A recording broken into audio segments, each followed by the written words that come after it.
नाम साबराना ही सबको पता है। तो मैं आज क्योंकि कुछ मसरूफियात की वजह से जब मैं वाशिंगटन गई तो साजिद तारे साहब जो कि ट्रम्प के जो हैं पर्सनल एडवाइजर भी हैं, उनसे जाती तौर पर मुलाकात नहीं हो सकी। तो मैं उनका पहले तो शुक्रिया अदा करती हूँ कि उन्होंने मुझे मौका दिया कि मैं उनका इंटरव्यू करूँ। तो बहुत शुक्रिया तार साहब, अस्सलाम वालेकुम, कैसे हाय हैं आप? वालेकुम, थैंक यू, वालेकुम अस्सलाम, माय प्लेजर। मैंने आई मिस द अपॉर्चुनिटी कि आप यहाँ पे थी and we could not get connected, but at least we still on the US soil, so it's my Yeah, pleasure to join you, man. That's great. तो नाजरीन, मैं आप सबको सबसे पहले तो ये बताती चलूं कि आज जिस मशहूर शख्सियत के साथ मैं आपका इंटरव्यू इनका कर रही हूँ, मेरे लिए बड़ी खुशकिस्मती की बात है कि मैं यूएसए में आई हूँ और उसका इंटरव्यू कर रही हूँ। और मैं उनकी बहुत ममनून हूँ, उन्होंने मुझे वक्त दिया है। और मैं आपको सबसे पहले तो उनका थोड़ा सा तारुफ करवाती जाऊँ। साजिद तारड़ साहब, जिनका ताल्लुक मंडी बहाउद्दीन पाकिस्तान से है, और वो इसके अलावा पहले पेट्रोलियम में काम करते रहे और आजकल जो है वो सदर हैं मैक्सिमस इन्वेस्टमेंट ग्रुप के, और इसके अलावा ट्रम्प के एडवाइजर भी हैं। तो वेलकम तारा साहब आपको। My ji pleasure, my pleasure. जी तारा साहब, मेरे पास तो बहुत सारे क्वेश्चन होंगे आपके लिए। तो पहले तो मैं थोड़ा सा, हम लाइवली माहौल में करते हैं, तो मैं यही चाहूंगी कि अगर आप मुझे अपनी जरा अपनी मसरूफियात के बारे में अगर कुछ बताना चाहें तो वो बताएं, और अपनी जाती जिंदगी के बारे में। तो मेरी जाती जिंदगी वेरी इंपॉर्टेंट, मैटर फैक्ट के खैर मेरे अकेले की नहीं, मेरा ख्याल हर हर इमिग्रेंट की जिंदगी पे जी अमेरिका के अंदर या यूके के अंदर कहीं भी एक मूवी बन सकती है पूरी। मेरी खुद एक जिंदगी जो है, एक बड़ा लंबा सफर था। मैं 35 years ago I came as a law student. My father was a lawyer, my older brother was a lawyer, I am a lawyer myself, and now my son is a lawyer. और माशाल्लाह। पाकिस्तान के इस वक्त जो federal law minister है, he is a family member as well. Uh, okay. दूसरा, मेरी माँ जो थी वो मंडी बहाउद्दीन में, she was a headmistress of a school. अच्छा, माशाल्लाह। She was a teacher. माशाल्लाह, इसमें जो एजुकेटेड फैमिली से खासा ताल्लुक है आपका। मैं बिल्कुल भी टीचर रह चुकी हूँ, इसलिए मुझे ज्यादा इंटरेस्ट है। और जी। मेरी सबसे बड़ी जो एक मैं समझता हूँ कि जिंदगी की अचीवमेंट, कि my daughter, she is 28 years old and she has already received a PhD, a माशाल्लाह। doctorate in systems engineering. माशाल्लाह। मेरे लिए that's a big honor. She was the youngest in her class at George Washington University in Washington DC. और दूसरा ये कि मैं खासकर क्योंकि मेरा सब्जेक्ट मैटर है पॉलिटिक्स, जी। मैंने सारी जिंदगी पॉलिटिकल साइंस को पढ़ा, लॉ स्कूल 2 दफा गया, मैंने मास्टर्स इन बिजनेस एडमिनिस्ट्रेशन किया और आई am a PhD my self. लेकिन माशाल्लाह। उसमें जो मेरा जो सबसे बड़ी अचीवमेंट वो समझता हूँ कि 2015 से I am very close to Donald Trump साहब, to his campaign. First Pakistani Muslim ever spoken at RNC, Republican National Convention, the first Pakistani Muslim who has ever spoken at the inauguration of Donald Trump. और माशाल्लाह। दूसरा ये कि I have been advising him during his 4 years period on diversity, how to diversify the federal government and things. मैं और तीसरा मेरा सबसे बड़ा टाइटल ये था कि 2020 की कैंपेन में my bio with my picture, it was part of the Donald Trump's website, official website of 2020 election. So मेरे ख्याल में I have been a political worker all of my life.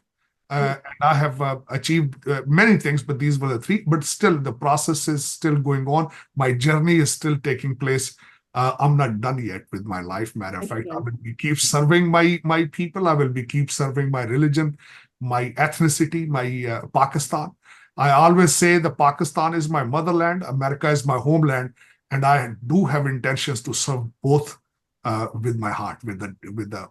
जी, मैं आपकी इतनी अच्छी जो आपकी है व्यूज हैं उसकी बहुत कदर करती हूँ कि आपको माशाल्लाह इस मुल्क में रहते हुए भी, क्योंकि जाहिर है हम जिस मुल्क में रहते हैं वो हमारा मुल्क हो जाता है, वही है। तो पाकिस्तान से जो मोहब्बत है वो हमारी हमेशा रहेगी और रहनी भी चाहिए। जाहिर है हमारी रूट्स वहाँ से हैं। तो मैं तारा साहब आपसे एक क्वेश्चन करना चाहूंगी कि बहसियत में advisor of Trump, what are your responsibilities? देखिए, मेरी मेरी दो चीजें रिस्पॉन्सिबिलिटी। यहाँ अमेरिका के अंदर, वेस्टर्न सिविलाइजेशन के अंदर जो इलेक्शन होते हैं, पॉलिटिक्स होती है, दो चीजें उसकी फाउंडेशन होती है। एक फाइनेंस, पैसा इकट्ठा करना, और दूसरा वोटिंग।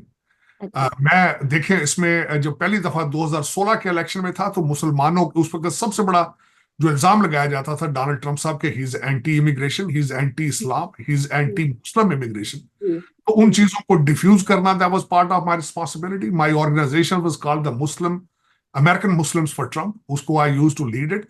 और फिर उसके बाद उस सफर में जब दूसरी दफा इलेक्शन हुआ 2020 में, पहली दफा तो हालात बड़े सख्त थे, I was the only person who was doing it. मुसलमान सपोर्ट अप्रॉक्सीमेटली 8 to 9% थी, लेकिन 2020 में अप्रॉक्सीमेटली 17%। और इस साल इस दफा इलेक्शन में due to the Gaza war there is a huge support behind coming behind Donald Trump. दूसरा, I'm a bundler meaning I raise funds, I raise money for Donald Trump's campaign, because इस दफा इस election में we need the money badly, and so my focus this year is most towards the finance side. So I go to the different places, I go to the different people, friends, organizations, and convince them to donate money for Donald Trump. जी जी जी, माशाल्लाह। तो आप, मैं एक question मैं आपको ये भी करना चाहूंगी कि जब आप मीटिंग्स होती हैं, जो ट्रम्प आजकल जाहिर है इलेक्शन नजदीक हैं और माशाल्लाह खासी जगह जगह पर कैंपेन्स भी चल रही हैं, तो क्या आप मोस्टली उनके साथ होते हैं, ट्रम्प के साथ होते हैं जब भी आप वो जाते हैं अपनी कैंपेन्स के लिए? नहीं, मैं दर हकीकत उनके साथ आता हूँ जब whenever he is travelling in north east area, north east जी मिड अटलांटिक जिस एरिया में मैं हूँ। जी जब जी इस एरिया में आते हैं, बिलखसूस पेंसिल्वेनिया, ओहायो, इस एरिया में जब आते हैं, वर्जीनिया एक जी। रैली होने वाली है आगे फ्यूचर में, Virginia, that is what my focus is. Hmm be raising close to $500,000 for him.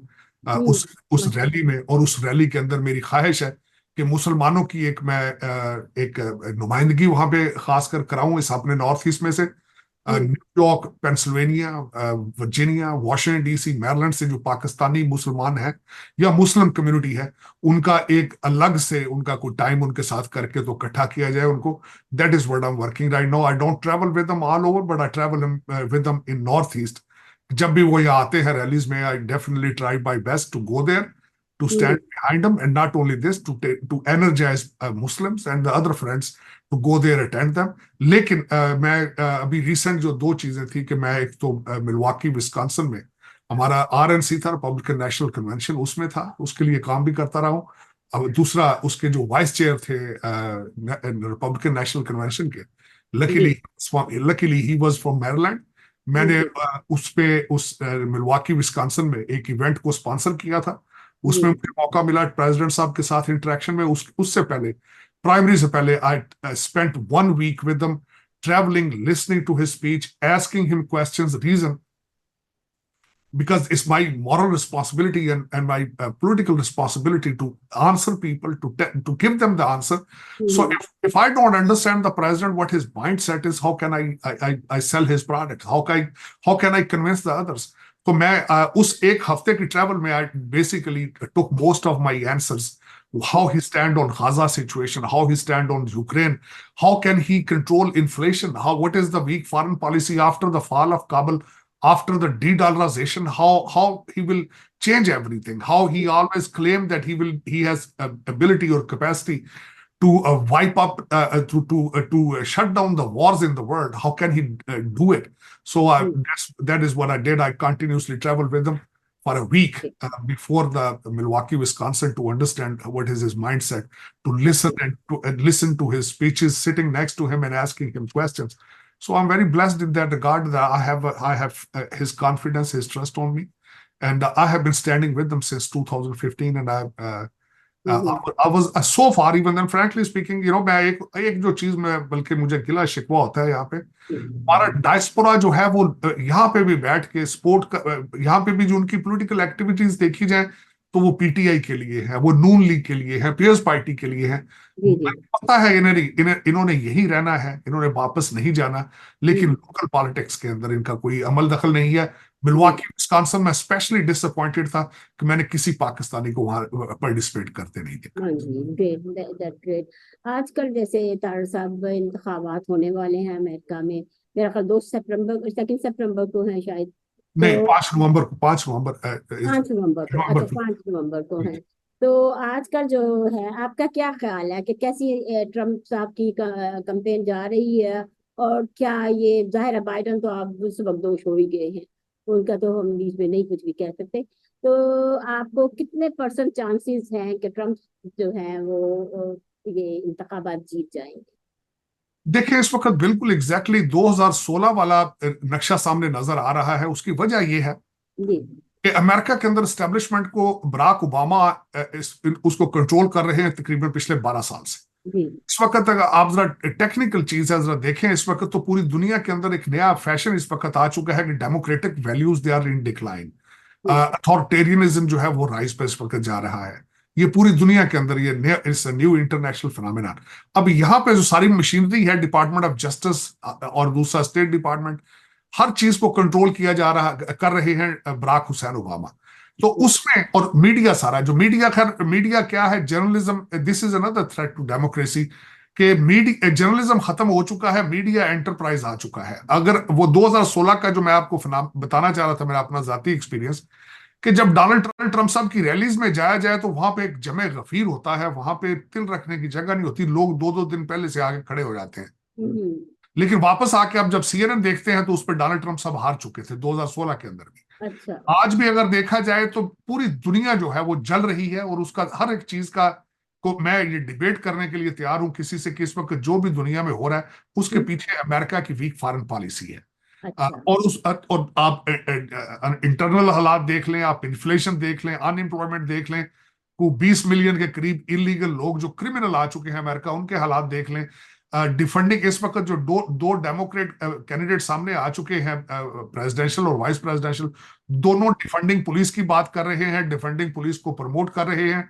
हमारा अमेरिका का हर शहर गाजा बन चुका है। इन सर्कमस्टांसेस की बेस पे अगर देखा जाए तो इनका जीतना नामुमकिन है। लेकिन आप टीवी के सामने बैठते हैं तो वो जी। हर पोल बता रहा है कि जो आज की खबर थी, मैं अवध शाह, अच्छा। आज की खबर ये है कि हर बैटल ग्राउंड स्टेट के अंदर हम्म। जो है Kamala Harris is ahead of everything. लेकिन पता नहीं फिर ये आइदर ये मेरी, अगर मैं देखा जाए, या तो फिर ये अमेरिका का आखिरी इलेक्शन है, उसके बाद जाहिर है ये 20 मिलियन जो इलीगल आए हैं इनको ग्रीन कार्ड देंगे।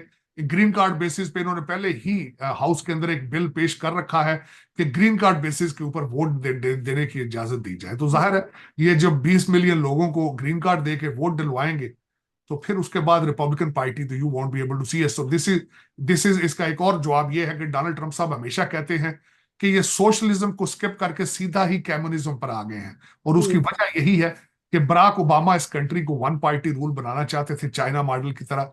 And that's what he is heading towards. I hope not, क्योंकि मेरी जितने भी democracy has a 250 years history in this country. I hmm, hope it doesn't happen, but this is what it looks like.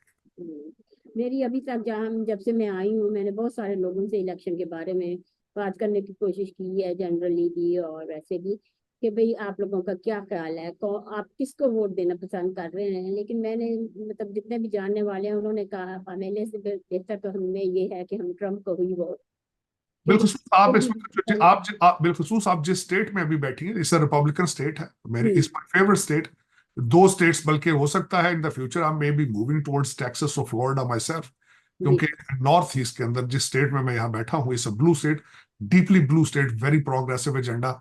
हमारे governor बार बार रोजाना Bragg करते हैं कि जब से मैं गवर्नर बना हूँ, यहाँ पे marijuana की सेल $3 बिलियन हो चुकी है। तो मेरे हम्म। ख्याल में हम लोग कंजर्वेटिव वैल्यूज लेकर आए हैं पाकिस्तान से। जी। We cannot ultimately stay around zombie. This is a zombie land. It will become a zombie land. बड़ी हम्म। मुश्किल से बच्चों को बचा के अभी तक तो हम चल रहे हैं, लेकिन फ्यूचर में how can you do that?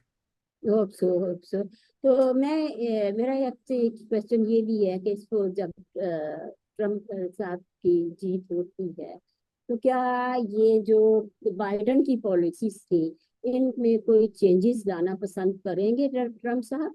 बिल्कुल, ऑफ कोर्स। बल्कि सबसे बड़ी बात यह है कि इस दफा जो मैं देख रहा हूँ डोनाल्ड ट्रंप साहब की अपने, एक तो डोनाल्ड ट्रंप साहब have become a way better candidate than last time. दूसरी जो चेंज उससे मैं देखी, उनके जबानी सुना है कि इस दफा व्हाइट हाउस जाएंगे तो वो पिछली तरह, now he knows how to run the White House. पिछली दफा अच्छा। कुछ गलतियां उनसे हुई, इस जी। दफा वो गलतियां रिपीट नहीं करेंगे। जी, गलतियों से इंसान सीखता ऐसा है। है, लेकिन द स्टेट ऑफ द, सबसे पहला उनका जो मैं समझता हूँ उनका जिम्मेदारी होनी चाहिए वो ये है कि पेंटागन डिमोरलाइज्ड है।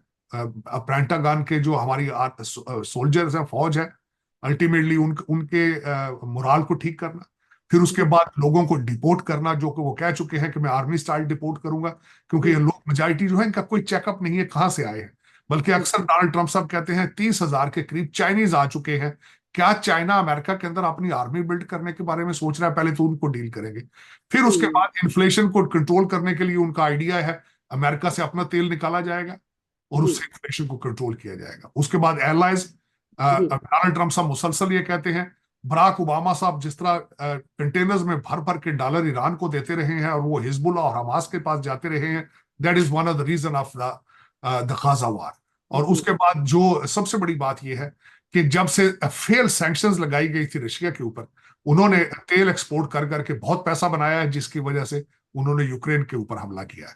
दूसरा, पुतिन जो है, पुतिन ने और प्रेसिडेंट शी ने प्रेसिडेंट ओबामा को बहुत अरसे से कैलकुलेट कर लिया था। उन्हें जी पता था कि दे आर नॉट फाइटर्स। उन्होंने सीरिया में कई दफा चेक किया था, so they knew it. Right now the White House is completely predictable. आज की डेट में तो ये भी नहीं पता चल रहा कि अमेरिका को चला कौन रहा है। उसकी वजह यह है, एक ओपन क्वेश्चन है कि अगर अगर बाइडन साहब, उनकी सेहत खराब है कि इलेक्शन नहीं लड़ सकते, तो कंट्री 3.5 साल किस तरह चलाते रहे? फिर आज भी वो प्रेसिडेंट किस तरह है अगर वो इलेक्शन लड़ने की सलाहियत नहीं रखते? इस ओपन क्वेश्चन। कंट्री का इस वक्त जो है फ्री फॉल पे, कंट्री को कोई चलाने वाला नहीं है। पीछे से पहले भी बराक ओबामा चला रहे थे, आज भी वही चला रहे हैं। टोनी बिल्कन और कैबिनेट को अगर देखा जाए, हर बंदा जो था बराक ओबामा साहब ने हैंड पिक कर रखा है। तो यही अमेरिका के अंदर ट्रेजिडी है कि चलाने वाला कोई और है, सामने कोई और बैठा है। डीप स्टेट इज ऑन तो डूइंग इट्स आप बेस्ट। ये जैसे टेररिस्ट का जिक्र हुआ, तो आप क्या कह सकते हैं कि ये टेररिस्ट जो हैं इस कंट्री में कैसे उनको आने की इजाजत मिल रही है कि वो आ रहे हैं और यहाँ पर सेटल भी हो रहे हैं और यहाँ पर आके अपनी जो है पॉलिसीज को भी कह लें या अपनी राय जो है वो मुसल्लत करने की कोशिश कर रहे हैं? तो देखिए इस देखिए, एक तो इस वक्त बिल्कुल हमारा बॉर्डर ना सिर्फ नॉर्दर्न सदर्न बॉर्डर खुला है। आप देखें इस वक्त बहुत इजी है मैक्सिको से आना, बल्कि यहाँ पे 21,000 के करीब लोगों को जहाजों पे बिठा के लाया गया है। जो कई कंट्रीज हैं, गुटेमाला, अल सल्वाडोर, वहां पे हमारे स्टेट डिपार्टमेंट के ऑफिस हैं। वहां पे आप जाएं, उनको कहें कि मैं पॉलिटिकल असाइलम लेना चाहता हूं, वो आपको टिकट भी देते हैं कि आप टिकट लेकर अमेरिका चले जाएं, क्योंकि इन्हें पता है ये सारे डेमोक्रेट वोट देंगे। दूसरा, मैक्सिको का वीजा नहीं है इस वक्त कनाडा के लिए।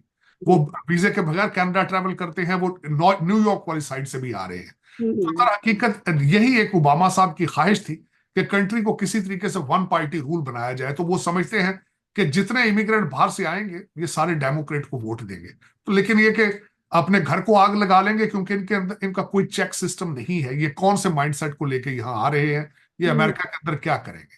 तो यही एक सिलसिला है। और दूसरा, हमारे जो मुसलमान और पाकिस्तानियों बिलखसूस एक जो सबसे बड़ी ट्रेजिडी ये है, इंटीग्रेट नहीं करते, लोकल जहां हम रहते हैं वहां उनको प्रमोट नहीं करते। यही एक वजह है कि फिर हम लोगों की रिस्पेक्ट नहीं है जहां भी जाए, जहां भी जो करें। देखिए 14 अगस्त को सेलिब्रेट करते हैं, लेकिन 4 जुलाई को भी सेलिब्रेट करना चाहिए। लोकल कम्युनिटी के अंदर देखें, आज तक मैंने कभी किसी को नहीं देखा फायर डिपार्टमेंट को में के अंदर, क्योंकि यहाँ पे अमेरिका के अंदर फायर डिपार्टमेंट तो सारे का सारा वॉलंटियर बेस पे काम किया है, वहां पे होता है। हम्म मैंने आज तक किसी पाकिस्तानी बच्चे को नहीं देखा कि वहां पे वॉलंटियर कर रहा हो। किसी हॉस्पिटल के अंदर आज तक मैंने किसी पाकिस्तानी को नहीं देखा कि वो वॉलंटियर कर रहा हो। तो दर हकीकत हम लोग यहाँ पे कभी हम आईने में शक्ल अपनी देखें कि what are we giving to this country to begin with. आपका क्या ख्याल है कि आप हम लोगों को अपने जो पाकिस्तानी यहाँ रहते हैं उनके पेरेंट्स को या बच्चों को हमें ये गाइड नहीं करना चाहिए कि क्योंकि अगर पाकिस्तान हमारा मुल्क है तो एज अमेरिकन सिटीजन ये भी हमारा मुल्क है, तो हमें ये सेलिब्रेट करना चाहिए? तो मेरा ख्याल है इसमें पेरेंट्स को भी अपना कुछ हिस्सा डालना चाहिए है कि वो अपने बच्चों को बताएं, क्योंकि बच्चों को देखिए देखिए पेरेंट्स बच्चों की तालीम पे तवज्जो तब देंगे अगर पेरेंट्स कुछ तालीम याफ्ता होंगे। जी अब ये मैं मेरा ये क्वेश्चन यहाँ से आज की मैं मिसाल देना चाहता हूँ। पाकिस्तान में तकरीबन 3 करोड़ बच्चे जो हैं वो स्कूलों में नहीं जा रहे। नहीं उनमें से 1 करोड़ जो है वो डायस्पोरा बन जाएगा। वो जी पाकिस्तान से पैदल चलेंगे, ईरान जाएंगे, ईरान से टर्की आएंगे, टर्की से वो आधे ग्रीस जाएंगे, आधे स्पेन चले जाएंगे, इटली चले जाएंगे। अब आप समझते हैं कि जो बच्चे स्कूल ही नहीं गए, वो आगे जाके आपका माइक्रोसॉफ्ट तो नहीं चलाना उन्होंने। हमारे सामने मिसालें मौजूद हैं इस वक्त अमेरिका के अंदर, बल्कि यहां तक मैं कहूंगा भारत साथ बॉर्डर में लगता है हमारे लाहौर के साथ। लाहौर से 100 मील के फासले पे आप देखें दुनिया और है। इंडियन इंस्टीट्यूट ऑफ टेक्नोलॉजी से लोग पढ़ के आते हैं, माइक्रोसॉफ्ट चला रहे हैं, वो जी। गूगल चला रहे हैं, वर्ल्ड बैंक का सीईओ भारतीय है, अजय भारतीय, गुप्ता। बिल्कुल। वर्सेस आप देखेंगे हम क्या है। हम्म। देखिए जरा सोचें कि हम आते कैसे हैं यहाँ पे। पहले तो हमारा सफर देखें, हमारा क्वालिटी ऑफ एजुकेशन देखें, हमारा सिस्टम देखें। फिर मैं तो कई दफा एहतजाजन ये लफ्ज कहता हूं, हमारी जो फैक्ट्री के हालात हैं वही हमारे हालात हैं, या जी। हमारे हालात ऐसे हैं, पीछे फैक्ट्री के हालात भी वही हैं। पाकिस्तान की हालत आप देख लें, देखिए आज 78 इस दफा 78 हम बना रहे हैं साल, जी। आज तक सिंसियर लीडरशिप ही नहीं मिली। नहीं मिली, अभी बिल्कुल। तक मैं जाती तौर पे इस पे भी डिबेट करने के लिए तैयार हूं, हम्म। अभी तक किसी मर्दे वाहिद ने, मर्दे मोमन ने पाकिस्तान के ग्रास रूट प्रॉब्लम्स के बारे में बात तक नहीं की, नहीं की। इंक्लूडिंग हमारे मुर्शिद पाक, जिनके हम्म। अपने 2 बच्चे लंदन पढ़ रहे हैं। लंदन। दूसरों को बच्चों को मुरजाना कहते हैं, ये सियासत नहीं है, जिहाद है।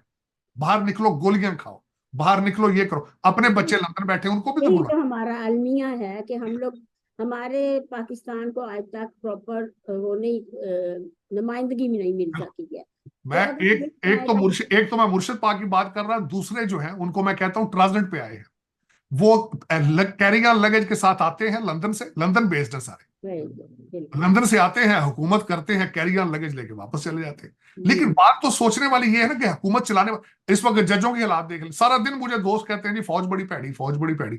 जुडिशरी देख लें आप, ठीक है फौज भैड़ी होगी, जी। जुडिशरी ठीक है, जुडिशरी भी ठीक नहीं है। जी, नहीं ठीक है। जुडिशरी को तो छोड़ के ये किसी और को देखें, कोई कोई एक सिंगल डिपार्टमेंट नहीं है जिसकी आप मिसाल दे सकें कि दिस इज वर्केबल और इनको दिस बेहतर इज। कैसे बनाया जा सकता है? जाहिर है आप जैसे एजुकेटेड लोग हैं जो कि यहाँ पर बैठे हैं या यूके वगैरह में बैठे हैं, तो ये कुछ ना कुछ तो उनको मतलब गाइडेंस दे सकते हैं कि, लेकिन क्या कैसे इनको ठीक किया जा सकता देखिए मैं अभी भी मैंने सजेशंस दी थी, अभी दोबारा जो नया सेटअप आ रहा है उसमें भी मैं एक अर्ज छोटी सी करना चाहूंगा। सबसे पहले तो करना चाहिए कि पाकिस्तान को पाकिस्तानी उसके मसाइल ठीक कर सकते हैं। है?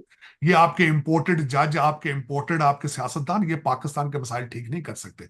जब आपके बच्चे टोरंटो बैठे हों, प्रॉपर्टी आपकी टोरंटो हो, तो आप पाकिस्तान के मसाइल की बात क्यों करेंगे? इस वक्त आपके आधी से ज्यादा जुडिशरी है वो, उनके बच्चे तो टोरंटो बैठे हैं, लंदन बैठे हैं। इसी तरह आपके दूसरे सारे जो लोग हैं उनके सबके घर लंदन में, इंटरेस्ट दुबई में है। वो पाकिस्तान के फैसले क्यों करेंगे? मैंने सबसे बड़ी मिसाल इनको मैं भारत के अंदर ऐसा नहीं है, हम्म। और सिटीजन उनकी पोजीशंस पे नहीं जा सकते। जी। और दूसरा, जब रिटायर होते हैं फिर भी वहीं रहते हैं। आप मुझे बताएं लंदन में उनके कितने एक्स प्राइम मिनिस्टर जो है लंदन बैठे हैं, उनके बैठे। कितने एक्स जर्नैल बैठे हैं भारत के लंदन के अंदर? आप बताएं नाम लेके, कोई कोई नहीं। भी नहीं, कोई भी सारे नहीं। वहीं, उनका जीना मरना उसी मुल्क के तो साथ है। आज इस दफा भी मैंने अभी जो नया सेटअप आ रहा है उसमें भी मैंने प्रपोज किया था कि सबसे पहले तो पाकिस्तानियों को सेटअप में लाना चाहिए, और फिर उनके नाम ईसीएल में होने चाहिए। जिनके बच्चे बाहर हैं उनको कोई, अगर तुम्हें पोजीशन पे आना है तो बच्चों को पाकिस्तान में बुलाओ। फिर वो पाबंदी लगाई जाए कि वो बाहर फॉरेन बैंकों में अकाउंट नहीं रख सकते, अपनी प्रॉपर्टियां डिक्लेयर करें। आज जनरल फैज हमीद को आज पकड़ा गया है। पहले 4 साल वो जो उन्होंने, उनके ऊपर एलिगेशन है कि 11 से 12 अरब रुपए की करप्शन उन्होंने की, उनको पहले क्यों नहीं पकड़ा गया? क्या वजह है? 2-3 साल, आज एक सिग्नल भेजना था किसी को तो इसलिए उनको पकड़ लिया गया है, लेकिन 3-4 साल पहले उनको पकड़ा ही नहीं गया। जब वो अपनी पावर में थे, जब सारा कुछ कर रहे थे, तो एजेंसियां उनके फोन टैप कर रही थी, पहले क्यों नहीं सारा कुछ किया गया? जी, बिल्कुल ये सही। आज क्यों हो रहा है? जी। देखिए देखिए उसमें बात यह है कि फिर मैं बार बार आके सोचता हूँ चीजें, जब तक पाकिस्तानी पाकिस्तानी नहीं बनेंगे, पाकिस्तान आगे नहीं जा सकेगा। मेरे ख्याल में आपने सिर्फ पाकिस्तान को फाइलों में बनाया है, ओरिजिनली प्रैक्टिकल आपने पाकिस्तान बनाया ही नहीं। बिल्कुल। और मैं जो आजकल हम देख रहे हैं कि पूरी दुनिया में कशीदगी फैली हुई है, खासतौर पे हमारे जो बाज ममालिक हैं उसके ऊपर बड़ी ज्यादा आप देख रहे हैं कि क्या हो रहा है दुनिया में।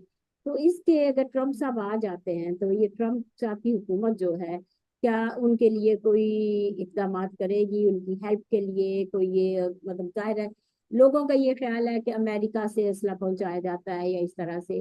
तो ये क्या, आपका क्या ख्याल है, क्या ये हकीकत है कि वाकई ऐसा हो रहा है?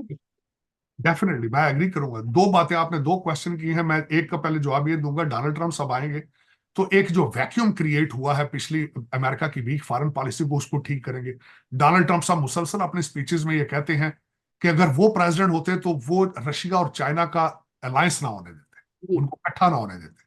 सबसे पहला टास्क उनका ये होगा कि किसी तरीके से वो आके रशिया और चाइना को अपने अपने बॉक्सेस के अंदर जाके बैठे। वो इस वक्त जो दुनिया में वो अपने नए ब्लॉक बना रहे हैं उसको रोका जाए किसी तरीके से। पहली टास्क तो ये है।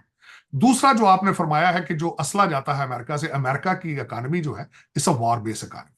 हम्म, अमेरिका यहाँ पे क्या बनाता है? हथियारे बनाता है, बम बनाता है। जी उसकी वजह यह है कि अमेरिका के अंदर जो अमेरिकन मिलिट्री इंडस्ट्रियल कॉम्प्लेक्स है इट्स ह्यूज। वो जी गाड़ियां नहीं बनाते, गाड़ियां जापान बना लेता है, जी दूसरी चीजें चाइना बना लेता है, तीसरी चीजें कोई और मुल्क बना लेता है। तो हम्म, दिस इज देखिए दो चीजें उसमें मैं बिल्कुल एग्री करूंगा आपसे इस हद तक कि वाकई ही जो भी बम दुनिया में चलता है उसका उसके ऊपर स्टैंप जो होती है अमेरिका की होती है। लेकिन हम्म, आप अमेरिका को ब्लेम नहीं कर सकते, जो चला जी रहे हैं बम उनको ब्लेम करना होगा। देखें आप, मैं छोटी सी मिसाल देता हूं। इस वक्त जो हमास के लीडर जो तेहरान के अंदर जिनकी जिनको हानिया साहब जिनको जिनका बम धमाके में वो मरे हैं, जी, उस कमरे में बम 2 महीने पहले किसी ईरानी ने रख दिया, हाँ हाँ अमेरिकन जाके नहीं रखा। जी तो जो जी लोग बिक जाते हैं, जी जी जो लोग अपना इंटरेस्ट बेच देते हैं, जो पाकिस्तान को बेच के लंदन पैसे ले लेते हैं, आपको उनको ब्लेम करना होगा। अगर आपका बच्चा सिगरेट पी रहा है तो आप जाके सिगरेट की दुकान को आग नहीं लगा सकते। जी बच्चे को थप्पड़ मारना अगर हो सके तो उसको मारना चाहिए। जी, तो पहले अपने घर को जी, हाँ फिर बिल्कुल। उसके बाद जी आप अमेरिका को ब्लेम नहीं कर सकते कि वो असला क्यों बना रहा है, वो असला जी बनाता रहेगा। जी बिल्कुल, लेकिन जो जंगें कर रहे हैं, अपने मुल्क के इंटरेस्ट बेच रहे हैं, आपको उनको ब्लेम करना। बेशक बेशक।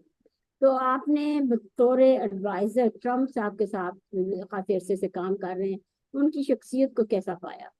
देखिए उनकी मैं एक आपको अर्ज करना चाहता हूं कि देखिए सबसे बड़ा डिफरेंस उनका और बाइडन का क्या था। मैं बाइडन के साथ ही कंपेयर करूंगा या हिलरी क्लिंटन से कर लें। जी जी सियासत क्या चीज है? सबसे बड़ा डिफरेंस ये है कि उन्होंने पैसा बनाकर सियासत में आए हैं, लोगों ने सियासत में आके पैसा बनाया। जी बाइडन 55 साल 52 साल से सियासत में है। डोनाल्ड ट्रंप साहब ने इस सियासत में प्रेसिडेंट बनने से पहले काउंसलर भी नहीं बने थे। ये डिफरेंस सबसे हम्म बड़ा डिफरेंस। दूसरा, हम्म मैं ये अर्ज करना चाहूंगा, उन्होंने $10 बिलियन की अपनी एम्पायर बनाई है। मैं खुद बिजनेसमैन। जो एक बिजनेसमैन होता है वो बड़ा हर चीज को 2 दफा सोच के स्टेप उठाता है। जी वो एक तो जालिम नहीं हो सकता, अगर जालिम होगा तो इतनी बड़ी एम्पायर बनेगी नहीं। जी सॉफ्ट हार्टेड होता है, काइंड हार्टेड होता है। दूसरा, एक सबसे बड़ी जो चीज मैंने देखी है, जो मुसलसल मीडिया उनके खिलाफ एक चीज प्रोपोगंडा करता है कि ही इज रेसिस्ट पर्सन। वो न्यूयॉर्कर है, न्यूयॉर्क में पैदा हुए। जी जी न्यूयॉर्क में बताएं आप दुनिया की कौन सी नेशनैलिटी नहीं है, हाँ वहां डोनाल्ड ट्रंप साहब पैदा हुए। और उसके बाद मैं बताना चाहूंगा डोनाल्ड ट्रंप साहब की 2 बीवियां जो है वो दे आर फॉरेनर इमिग्रेंट्स। उनकी अभी भी जो बीवी है एक्सेंट के साथ बात करती है। हम्म तीसरी बात, उनके ऊपर एलिगेशन लगाया जाता है कि एंटी मुसलमान है। उनकी सबसे छोटी बच्ची एक मुसलमान से शादी है उसकी, जी सबसे छोटी बच्ची। अच्छा तो दर हकीकत एक जो लोगों का एक पर्सोना क्रिएट किया जाता है उसके खिलाफ डोनाल्ड ट्रंप साहब के कि ही इज एंड। और दूसरा, जो मुसलमान मुल्कों के ऊपर बैन की बात की जाती है हमेशा, वो लिस्ट बराक ओबामा साहब ने बनाई थी, डोनाल्ड ट्रंप साहब ने नहीं बनाई थी। जी उसकी वजह, और जो ममालिक हैं उसमें बैन वाले, वहां सिर्फ एक वजह यह थी कि वहां पे डॉक्यूमेंटेशन वेरिफिकेशन का कोई सिस्टम इन इफेक्ट नहीं है। लीबिया और इराक के अंदर हालात खराब थे, नॉर्थ कोरिया के हालात खराब थे। That was the list. लेकिन उस अल्टीमेटली मैंने जिस तरह आपको कहा है कि आज भी अगर आप सीएनएन के सामने बैठे तो वो कहेंगे कैमला हैरिस जो है वो इलेक्शन जीत चुकी है। और हम हम्म सब लोग जो है we are victim of CNN. और मैं उसको हमेशा 2 नामों से बुलाता हूं। या हम कहते हैं क्लिंटन न्यूज नेटवर्क, या हम कहते हैं कैमनिस्ट क्या कैमनिस्ट न्यूज नेटवर्क। तो अल्टीमेटली इस वक्त ट्रेजिडी लोगों के साथ यही है, बेचारों के साथ, कि मीडिया एंटरप्राइज उनको जो प्रोपोगेट करता है वो उसको बिलीव करता जी बिल्कुल। अच्छा, ये अभी रिसेंटली ट्रम्प के ऊपर हमला हुआ, तो वो उसके पीछे क्या वजूहात थी आपके ख्याल में, और क्यों किया गया, किस रीजन से हुआ? ये बहुत सारे क्वेश्चंस हैं जो कि पूरी दुनिया के लोगों के अंदर उठ रहे हैं कि ये सब कुछ एक उस ट्रम्प पे ही क्यों हुआ? है। देखिए उसकी सबसे वो अभी तक तो वो अंडर इन्वेस्टिगेशन है। मैं लेकिन थोड़ा सा उसका आपको बैकग्राउंड बताता हूँ। जी 3 साल डोनाल्ड ट्रंप साहब जब यहाँ से फ्लोरिडा शिफ्ट हो गए थे, 3 साल हमारी जमहूरियत भी सोई रही है, डिपार्टमेंट ऑफ जस्टिस भी सोया रहा है। जी जी जो ही उन्होंने अपनी इंतखाबी मुहिम का आगाज किया है, जी अपनी मर्जी की स्टेट में ले जाकर मर्जी के प्रोसिक्यूटर से, मर्जी के जज से, मर्जी की ज्यूरी से नफे हम्म चार्जेस उनके ऊपर लगा दिए। जी वहां से उनकी पॉपुलैरिटी का ग्राफ ऊपर जाता गया। तो मैं समझता हूँ उसके बाद आखिरी अटेम्प्ट यही की गई थी कि किसी तरीके से उसको एलिमिनेट कर दिया जाए। ये तो जो नहीं है, जब कोई पॉपुलर हो जाता है उसके लिए जरूर खत्म। पॉपुलैरिटी उसका जुर्म होता है, उसका उसका जो उसका कसूर उसकी पॉपुलैरिटी होती है। 130 यार्ड से हमला किया गया, 130 यार्ड से। तीस यार फिर जो बहुत बड़ी। स्नाइपर था, और इतने क्वेश्चनेबल चीजें उसके बाद वापस सामने आई हैं, आप सोच नहीं सकते। एक स्नाइपर ने उसको देख लिया था, वो बार बार पीछे से परमिशन ले रहा था उसको शूट करने की, उसको 3 मिनट के लिए परमिशन नहीं दी गई जब तक उसने पहला फायर नहीं किया। हम्म। तो ये सारे क्वेश्चन ही आंसर दे देते हैं, लेकिन अल्टीमेटली फिर मैं समझता हूं कि अमेरिका, जिस तरह आज मैं दो चीजें बताऊं, एक हमारे मुर्शद पाक ने कहा था कि मेरी रजीम चेंज की है अमेरिका ने, आज जो हसीना वाजिद है वो भी कह रही है जी मेरी हुकूमत चेंज की है अमेरिका ने। मेरा उसका जवाब ये है कि अगर अमेरिका अपने एक्स प्रेसिडेंट और नेक्स्ट प्रेसिडेंशियल कैंडिडेट की जान की हिफाजत नहीं कर सकता, तो पाकिस्तान में रजीम किस तरह चेंज कर लेगा, वो बांग्लादेश में रजीम किस तरह चेंज करेगा। अमेरिका लाचार, बीमार और ज़ईफ है, जिस तरह बाइडेन साहब है आज। America can not do anything आज के हालात के अंदर। मैं उसके साथ सपोर्टिंग आर्गूमेंट आपके देखने वालों को ये दूंगा। आज से 2 हफ्ते पहले अलास्का के बॉर्डर पे रशियन और चाइनीज फाइटर आ गए हैं, सीएनएन ने उसको कवर नहीं किया। 1 महीना पहले क्यूबा में रशियंस ने आके नेवल एक्सरसाइज की है एक एटॉमिक सबमरीन के साथ, सीएनएन ने उसको कवर नहीं किया। तो दर हकीकत इस वक्त अमेरिका बेचार, बहुत लाचार है। America is going through their worst crisis right. क्योंकि वैसे तो मोस्टली यही कहा जाता है ना कि अमेरिका में सिक्योरिटी का बहुत अच्छा है। जब लोग आते हैं उस हिसाब से यही होता है कि भाई बहुत सिक्योरिटी है यहाँ पर। तो ये मेरा ख्याल पूरी दुनिया के लोगों के जहन में ये ख्याल जरूर आया कि वहाँ इतनी सिक्योरिटी होने के बावजूद ट्रम्प पर जो है ये हमला कैसे हो सकता है। तो इसका मतलब कहीं ना कहीं खला था जिसकी वजह से हुआ। बहुत इस वक्त बहुत ज्यादा खला मौजूद है। America is not the same. मैं जिसमें मुझे 35 साल हो गए, मैं वो ये आज वो अमेरिका नहीं है जहां मैं कभी आया था। हम्म, अफसोस के साथ ये मैं कहूंगा। जी अ, जी। ये कि आई होप के American come to some kind of conclusion और resolution what they are going through right बेशक इंशाल्लाह। तो आखिर में आपसे मैं ये थोड़ा सा पूछना चाहूंगी कि माशाल्लाह, एक तो आपके पूछना चाहूंगी आपके कितने बच्चे हैं। तो नाउ। उनका माशाल्लाह के आप उनको उनकी जिंदगी में, अपनी जिंदगी में उन्हें क्या बनना देखना चाहते हैं? क्या उनमें से किसी को भी शौक है सियासत में आने का? मेरे 4 बच्चे हैं, मेरी 3 बच्चियां हैं, मेरा एक बच्चा है। जो बड़ी बच्ची है मेरी, आपको मैंने बताया कि शी इज जी इंजीनियर, साइंटिस्ट है। जी जी उसकी पीएचडी है सिस्टम्स इंजीनियरिंग में। जी she is a scientist, she is doing very well. Space में उसके प्रोजेक्ट चल रहे हैं इस वक्त। माय सन जो है वो ही इज अ लॉयर। वो आजकल he is a circuit court में, he is a clerk of the court, और he is interested in coming into the future, into the politics. जी कांग्रेस के लिए he is looking for his district and he will be coming in, running for the Congress. My third child, she has a masters in hospital management. मैं क्योंकि खुद hospital management मेरा business है, nursing जी home assisted living, मैं health care में हूँ। She has intention to join me. She's married as well. My ji younger one, she's just going to the university in an engineering school again. She's going to her like her older sister. She is an engineer, so बहुत she just got accepted in George Washington in engineering school. Ji So they are one of my child, or at least अगर मेरा लड़का ना आया, वो son, my daughter or maybe my son-in-law, some of them, they will definitely come to, क्योंकि हाँ, मेरा passion है, this is what I ji breathe. मैं हमेशा ये कहता हूँ, I breathe politics, I breathe law. जी जी। ये तो बहुत अच्छी बात है कि माँ बाप के नक्शे कदम पे भी किसी को चलना चाहिए ताकि आके वो सिलसिला जारी रहे। तो आपकी मिसेज जो है, क्या उनका भी है सियासत से कोई लगाव? नहीं, उनका मेरे she works for me at the same time, वो she is a manager of one of my project. वो काम ही करती हैं। She was a full time mother. क्योंकि मैं समझता हूँ कि बच्चों को जब तक माँ, एक अच्छी माँ नहीं मिलती, वो उनकी नशो नुमा ठीक नहीं हो सकती।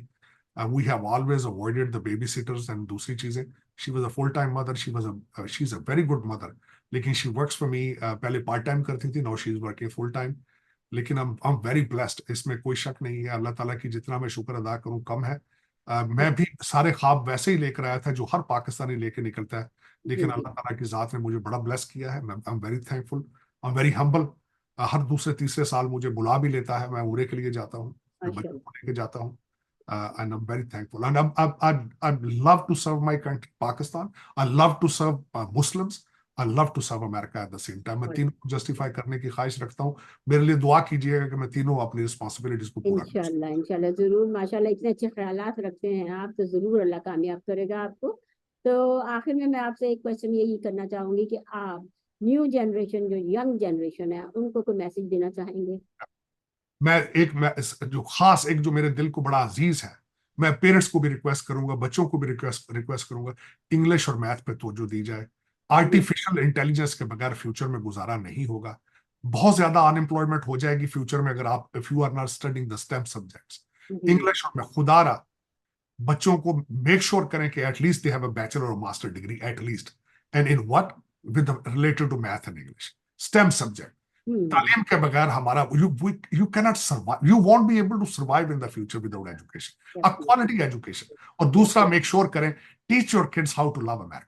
We have to integrate. हम जहां जिनका खाते हैं, हमें उनके साथ प्यार करना होगा। आप इस कंट्री के अंदर, मैं एक अपना सबसे बड़ा आखिरी चीज मैसेज देना चाहूंगा, जब तक आप अमेरिका की मट्टी से, आप अमेरिका के साथ प्यार नहीं करेंगे, यहाँ तरक्की नहीं कर पाएंगे। बेशक। बहुत शुक्रिया तार साहब, आपको हमें टाइम देने का। और इंशाल्लाह आपसे आप इंग्लैंड में, यूके में आते हैं, मैनचेस्टर में आते हैं, आपसे मुलाकात भी रहेगी इंशाल्लाह।